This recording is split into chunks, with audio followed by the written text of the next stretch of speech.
Esse uma avaliação dos três últimos jogos, né? Duas derrotas e esse empate, mas principalmente desse empate aqui hoje com gol no último minuto diante do ABC. Até que ponto isso preocupa? Como é que a diretoria avalia esse, até como o próprio Claudinei fala, esse pequeno recorte desses três últimos jogos, esse empate? Boa noite, Hugo. Boa noite. Primeiro agradecer a Deus aí, a ele toda a honra e toda a glória. Cara, eu acho que a gente tem que mudar o discurso.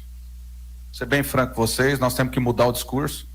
Se a gente for ficar pegando texto fora do contexto, nós vamos arrumar um tumulto desnecessário.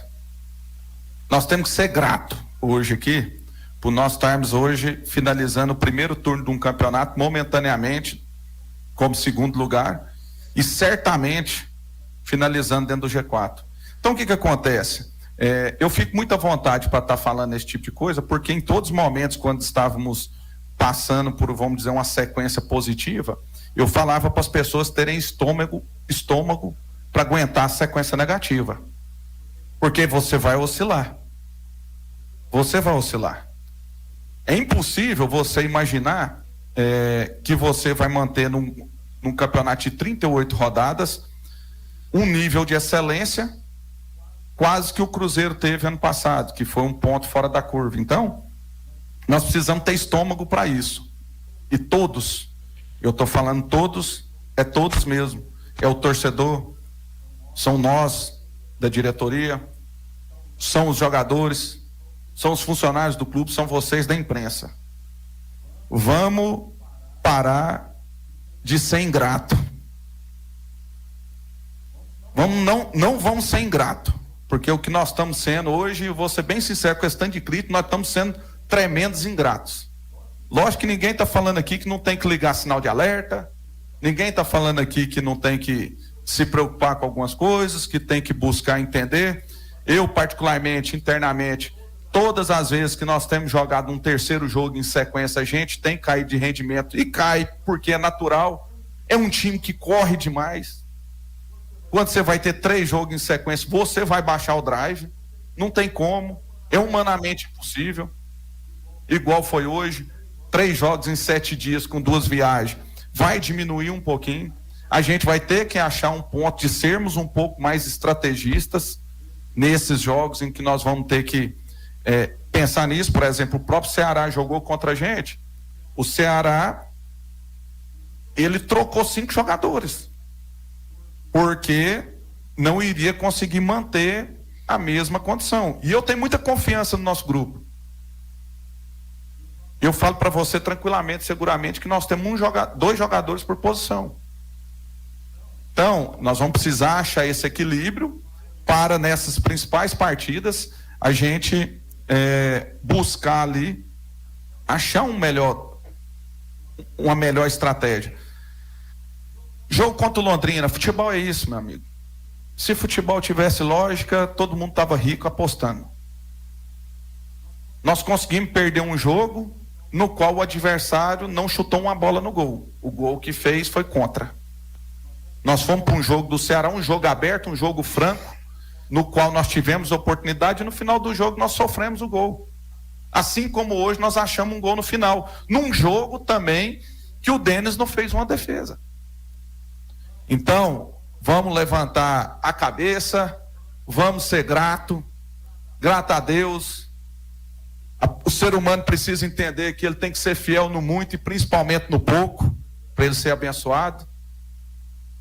E é isso, nós temos que potencializar, nós não podemos esquecer da nossa condição, que nós somos um time operário, que nós somos um time que tem que correr pra caramba, que é um time que vai lutar, que é um time que precisa do torcedor vir aqui e encher o estádio todas as vezes para dar certo, para transmitir uma energia positiva. E queira eu que a gente fique 19 jogos sem perder em casa. Será que nós vamos ser o único time que às vezes tem ainda a oportunidade de ficar 19 jogos sem perder em casa? Porque eu acho que na competição todo mundo perdeu em casa, só o Vila que não perdeu. Então, meus amigos, se todo mundo sonha com um acesso, prepara para a guerra, meu filho. Prepara para a guerra. Porque você vai perder batalha, e você vai ter que ter estômago para aguentar, para suportar e levantar a cabeça. Porque no final de tudo, o cara que tem o sucesso, o cara que é vencedor, ele nada mais é do que o perdedor que tentou mais uma vez.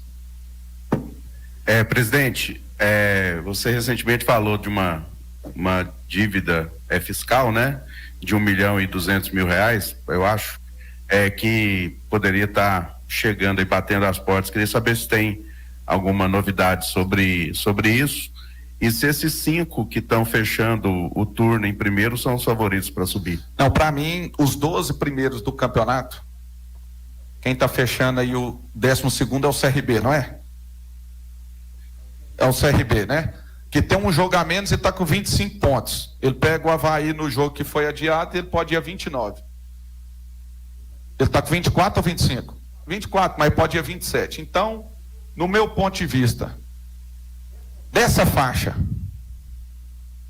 do CRB para cima, todo mundo está na briga. E é na briga para subir ou para cair. Porque futebol só existe tragédia. Só existe as tragédias.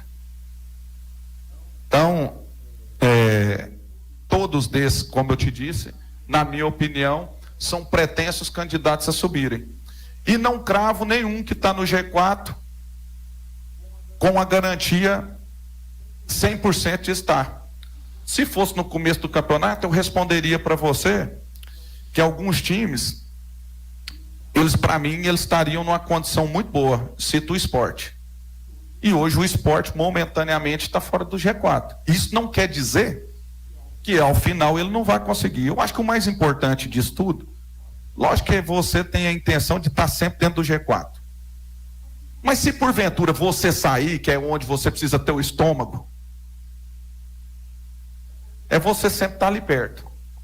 Porque às vezes depois no final você arruma 2, 3 vitórias seguidas e volta para lá, que é no momento certo.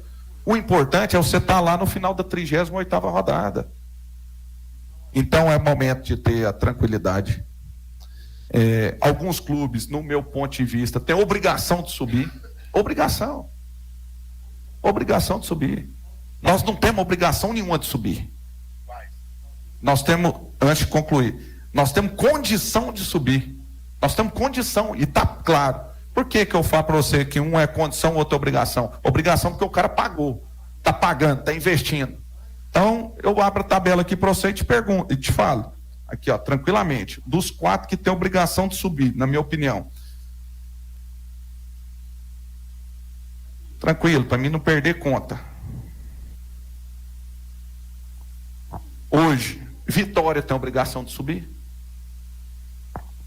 Sport tem obrigação de subir. O Ceará tem obrigação de subir. E o Atlético tinha obrigação de subir. Esses times têm obrigação de subir. Tinha ou tem? Tem. O campeonato não acabou, os caras estão vivos aí. Se eu acho que é do CRB para cima todo mundo está na briga, esses aí têm obrigação. Nós estamos falando de time aí que tem 2 milhas por mês para cima. E outros times também que investiram bastante. Nós estamos falando aqui por exemplo, você pega um Juventude oferecendo 150 mil para jogador. Você pega um time igual o Mirassol, olha o time do Mirassol, cara. Um time excelente. O Novo Horizontino, dinheiro, os caras derramam dinheiro. Então esse aí tem obrigação, mas nós temos condição. Porque nós temos uma energia que o torcedor jogando junto, ninguém tem. Quer vir aqui dentro de um alçapãozinho desse aqui. Nós temos um grupo comprometido, que eu falo para você tranquilamente. Hoje ali nós temos 24, 25 atletas de linha, todos torcendo a favor. Às vezes esses clubes aí tem meia dúzia que tá putinho, e aí, vamos dizer, uns acendendo, vamos dizer assim, agradecendo a Deus, e outros acendendo vela pro diabo, porque tá putinho. Nosso time corre pra caramba, eu falo pra você tranquilamente, não tem um time da competição que corre igual o nosso. Um time que defensivamente está ajustado. Então nós temos condição de chegar. Então, para isso, como eu te disse, nós estamos guerreando. A batalha é em todos os aspectos. É em aspecto espiritual, é aspecto mental, é de todos os aspectos. Agora é o seguinte, meu irmão, você está na batalha, você vai perder. Você está numa guerra, você vai perder uma batalha. Você vai perder algo que você nunca imaginaria perder. Então, amigão, aí é hora do camarada ter o saquinho roxo, não desesperar e buscar o seu objetivo. Então é isso. A dívida? Não, essa aí é mais um que a gente vai tentando empurrar. Eu não sou um cara que eu misturo política com a nossa função dentro do clube. Vocês nunca me viram aqui falar nada. Torço muito para que o governo federal venha com uma nova remodelagem do Profut. Inclusive é o governo que criou o Profut, para que aí a gente pense num contexto de renegociar essas dívidas fiscais. Enquanto isso, o nosso objetivo principal aqui, o foco é, claro e evidente, as dívidas trabalhistas, as cíveis, e depois nós vamos buscando. Eu agradecer a presença aqui do nosso amigo Fabrício Cimarro, grande parceiro do Vila, empresário, e sabe do que eu estou falando, a trabalhista é a primeira a te dar uma facada no peito, aí depois vem a cível te dando uma facada nas costas. A tributária você ainda vai indo, esperneando. Ô presidente, dos clubes que o senhor, até voltando nesse assunto, porque o senhor citou 4 clubes que na sua visão tem como obrigação, porque gastam mais e tem um recurso maior do que o próprio Vila hoje. E desses que o senhor citou, só um está no G4, que é o Vitória. O Ceará não, o Atlético não, o outro que o senhor citou, o Sport também está ali bem próximo, mas não está no G4. E os 4 citados são os 4 com as maiores folhas do campeonato, e o Vila, se eu não me engano, só tem uma folha maior do que o ABC hoje na Série B. A nossa folha ali vai ser a quarta, quinta menor folha. Vai aumentar, né? Não, é a quarta, quinta menor folha. O senhor vê o Vila hoje até mais cobrado para conquistar o acesso, propriamente do que os 4 que o senhor citou? O Atlético é um deles que veio da Série A brasileira. O senhor vê o Vila sendo mais cobrado por torcida, por imprensa, para chegar numa Série A? A verdade não vou falar que ele é o mais cobrado, é um que se tem uma expectativa maior, né? Então, por exemplo, você tem muita gente envolvida. Isso aqui é igual relacionamento, meu irmão. Você vai conhecer uma mulher, você vai criando expectativa nela e dali vem a sua decepção. Então, por exemplo, você vai criando expectativa, ansiedade ali, aquela mulher que, eu tenho vontade de conhecer um cara, porque eu tô com quase 40, preciso casar. Tipo assim, é a realidade do Vila aí. Tô quase 40 anos aqui, meu filho, precisando chegar na terra prometida. Expectativa, meu irmão. Isso aqui é igual aquelas mulheres encalhadas.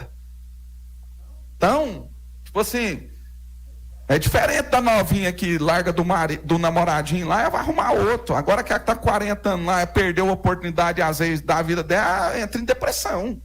Então é hora que a pessoa tem que ter o discernimento, a mulher calmar o coraçãozinho dela e entender que a vida muda. Entendeu? Daqui a pouco ela conhece outra pessoa melhor. Presidente, boa noite. Voltando ao futebol aqui. Janela de contratações está perto de fechar, né? Vila vai anunciar mais alguém até o começo de agosto? Cara, pontualmente pode ser que venha. Não vou cravar, mas nós temos aí ainda até o dia 3, né? Vamos dizer, quase 10 dias. Às vezes o mercado te oportuniza uma situação muito interessante, no qual você vai lá e vai encarar. Então, não consigo te afirmar nem que vem, nem que não vem. Cara, estamos atentos. Então, assim, pode ser que pinte uma pecinha aí para compor outra. Tudo depende do jeito que você termina também, né? Por exemplo, às vezes você tem algum probleminha de lesão um pouco mais grave, você tem que se virar aí em 2, 3 dias achar alguém. Cara, um atacante, talvez ali, basicamente um atacante, porque hoje, por exemplo, você vai para um campeonato assim, você vai para outro campeonato agora, né? São 19 rodadas e você não vai ter, talvez, mais oportunidade de trazer ninguém. Então, às vezes, você traz mais ali, às vezes, alguém, talvez algum atacante com a característica que a gente ainda não tenha, para caso tenha algum empecilho aí no meio dessa jornada aí, você ter opções. Beleza, tá aqui, boa entrevista.